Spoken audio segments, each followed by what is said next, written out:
हाय, तर चला आम्ही चाललो होतो येडेश्वरीला. येडेश्वरीच्या दर्शनाला चाललो होतो. मध्यंतरी पण यात्रा झाली. त्या यात्रेच्या वेळेस जाता आलं नाही, पोरांच्या परीक्षा वगैरे असल्यामुळं.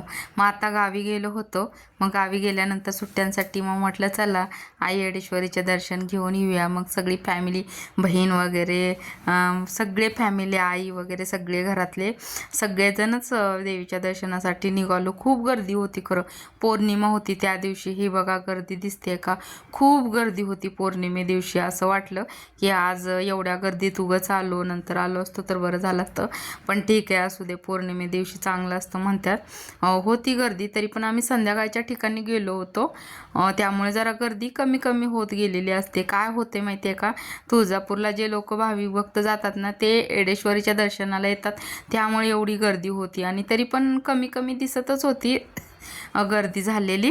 म्हणलं चला आता आलोय तर खरं. ऊन वगैरे नव्हतं, कारण आम्ही उन्हाचं निघलोच नाही.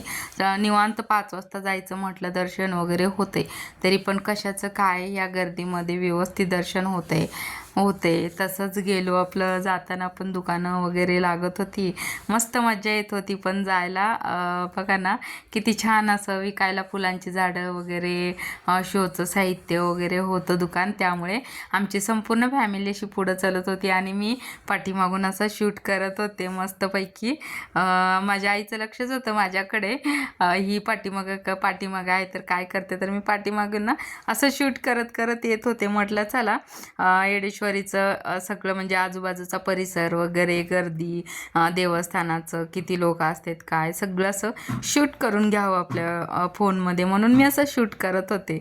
पण मजा येत होती खरंच असं पहिल्यांदा शूट करताना, कारण याच्या आधी असं कुठलं मी शूट केलेलं नव्हतं आणि आत्ताच शूट करत होते. तरी पण गर्दीमध्ये अशी भीती वाटत होती की चोऱ्या पण बऱ्याच प्रमाणात होत्यात ना, काही लोक घेतात. आणि झालं काय होतं, माझी बहीण तुळजापूरला गेलेली, तर तुळजापूरला गेल्यानंतर तिचं पाकिट मारलं होतं. त्या पाकिटामध्ये ना एक छोटंसं असं डेली वापरायचं मंगळसूत्र ठेवलेलं होतं, तुटलेलं असल्यामुळं ठेवलं होतं त्याच्या पर्समध्ये. आणि पैसे पण होते, 1,500 रुपये असे खर्चायला काढलेलं. तर ते देखील पाकिट पळवलं, त्यामुळे भीती वाटत होती. आणि माझा देखील न्यू मोबाईल होता, त्यामुळे आपलं मी असं काळजी घेत घेत शूट करत होते. त्यानंतर काय झालं, माझी बहीण आहे, माझ्या बहिणीचा नवस होता की येडेश्वरीच्या पायऱ्यांवरती असा कापूर लावीन म्हणून नवस होता खूप दिवसापूर्वीचा. तो ती पूर्ण करत होती. मग तिने असं कापूर वगैरे सगळे घेत होते, ते असं कापूर पायऱ्यांवर लावत होती. तर मी शूट करत होते. मी म्हटलं की तुम्ही कापूर वगैरे लावत चला, मी तुमचं सगळ्यांचं शूट करते, मस्त वाटते. हे बघा असं कापूर वगैरे ठेवलेला एक असतो नवस. काही जण असा नवस करतात की कोणाचं काय मनातल्या इच्छा वगैरे असेल तर असं कापूर वगैरे ठेवला. मग दोघी जणींचा होता, दोन्ही बहिणींचा नवस होता.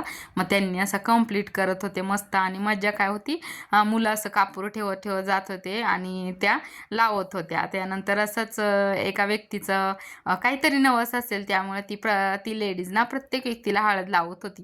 त्यामुळे ही बघा मला देखील अशी गालाला हळद लावलेली आहे, दिसते, माझ्या चेहऱ्याला हळद लावलेली होती. असं करत करत आता आम्ही आतमध्ये आलो देवीच्या दर्शनासाठी. हे बघा बहीण पण आहे, दिसते, मस्त छान वाटत होतं खरं. मला वाटत होतं की मी देखील करावं असं वाटत होतं मला पण. आणि बहिणीनं वगैरे हे असं हे लावत आल्या पायऱ्यांवरून, कापूर वगैरे लावत आले छान. तेव्हा गर्दी जरा कमी झालेली होती.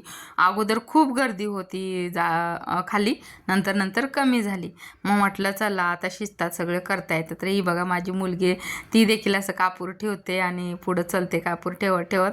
तरी पण आई ओरडत होते त्यांना, मुलांना असं मोकळं सोडू नका गर्दीमध्ये, कारण काही चोऱ्या वगैरे काही अशा गर्दीमध्ये होते बरं का.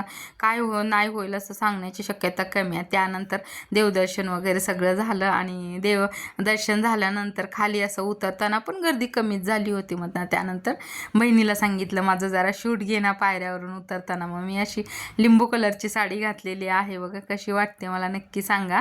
आणि असं शूट घे म्हणलं पायऱ्या उतरताना. तर कशाचं एकट्यांचं असं शूट वेगळं वाटतं आणि गर्दीतून तरी पण थोडी कमी झालेली होती. मग तिनं ना असं माझं शूट वगैरे घेतलं होतं पायऱ्या उतरताना. मस्त वाटलं तर तेवढंच खरं, छान, खूप छान. असं खूप दिवसानंतर असं फॅमिली वगैरे एकत्र फिरायला गेलो.